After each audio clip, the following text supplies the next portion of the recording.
36 തരം വിഭവങ്ങളിൽ 30 മട്ടൻ. അതിസമ്പന്നമായ കാശ്മീരി വാസുവാന്റെ കഥ പറയാം. കേരളീയർക്ക് നല്ല നാടൻ സദ്യ പോലെ കാശ്മീരികളുടെ സ്വന്തം വിഭവമാണ് കാശ്മീരി വാസുവാൻ.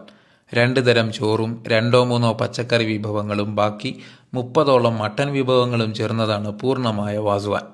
റിഷ്ത, ഗുഷ്താബ, റോഗൻ ജോഷ്, യക്നി, തൊബക്മാഷ് അങ്ങനെ നീളുന്നു മട്ടൻ വിഭവങ്ങളുടെ പേരുകൾ. ഏറ്റവും മനോഹരമായി പരമ്പരാഗത രീതിയിൽ വാസുവാനുകൾ വിളമ്പുന്നത് പ്രധാനമായും വിവാഹ സദസ്സുകളിലാണ്. അതുമായി ബന്ധപ്പെട്ട പ്രവർത്തനങ്ങളാണ് എനിക്ക് പിറകിൽ പുരോഗമിക്കുന്നത്.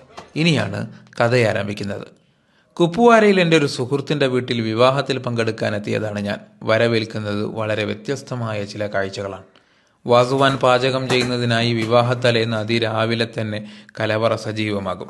മട്ടൻ മാംസം അടിച്ചു പരത്തി ഉരുളകളാക്കി വേവിച്ചെടുക്കുന്നതാണ് റിഷ്ത, ഗുഷ്താബ എന്നീ 2 വിഭവങ്ങൾ. ഏറെ നേരമെടുത്താണ് മാംസം ഇതിനായി പരുവപ്പെടുത്തിയെടുക്കുന്നത്. ആദ്യത്തെയാൾ മാംസം ചെറു കഷ്ണങ്ങളാക്കുന്നു. അടുത്തയാൾ ചെറിയ രീതിയിൽ അടിച്ചു പരത്തി മൂന്നാമന് കൈമാറുന്നു.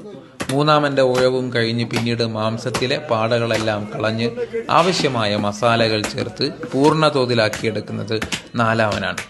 5മൻ നിശ്ചിത വലിപ്പത്തിൽ അത് ഉരുളകളാക്കിയെടുക്കുന്നു. ഒരേ താളം, ഒരേ ലക്ഷ്യം. ഏറെ നിർവികാരനായി ഇദ്ദേഹം ഈ കൊത്തി എടുക്കുന്നത് മട്ടൻ കബാബിന് വേണ്ടിയാണ്. ഇടയ്ക്ക് മുളക് പൊടിയും ചേർക്കുന്നുണ്ട്. അടുപ്പുകൾ തയ്യാറാക്കുന്നതിന് കല്ലുകൾ ആവശ്യമില്ലെന്നതാണ് മറ്റൊരു കൗതുകം. നിശ്ചിത ക്രമത്തിൽ മരങ്ങൾ അടുക്കി വെച്ച് കത്തിക്കുന്നു. അതിന് മുകളിൽ നേരെ പാത്രങ്ങൾ വെക്കുന്നു. ചുരുങ്ങിയ സ്ഥലത്ത് വളരെ കുറഞ്ഞ അളവിൽ മാത്രം വിറകുകൾ മതി എന്നതാണ് ഈ രീതിയുടെ ഒരു ഗുണം. ആഹാ, ഈ കാഴ്ചകൾ എനിക്കിത് ആദ്യമാണ്.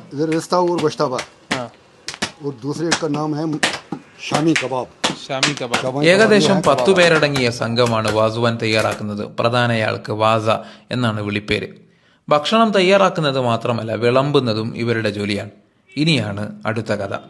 കല്യാണ പന്തലിൽ നിലത്തിരുന്ന് 4 പേരടങ്ങുന്ന സംഘം ഒന്നിച്ചാണ് ഭക്ഷണം കഴിക്കേണ്ടത്. 4 പേർക്ക് ഒരു പ്ലേറ്റിൽ ഒരേ അളവിൽ വിഭവങ്ങളെത്തും. കൂടെ 4 പേർക്ക് ആവശ്യമായ ടിഷ്യൂ, പല്ലുകുത്തി, സോപ്പ്, കുടിവെള്ളം, പിന്നെ 4 കവറുകളും. ഈ കവറുകളാണ് വിവാഹ സദസ്സിലെ മറ്റൊരു ഹൈലൈറ്റ്. അതിലേക്ക് ഞാൻ വരാം.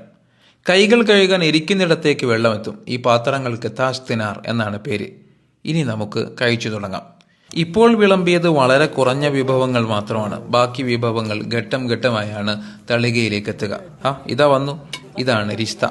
4 പേർക്ക് ആവശ്യമായ സാലൻ 4 ഭാഗത്തേക്ക് ഒഴിക്കും. ശേഷം റിഷ്തയും.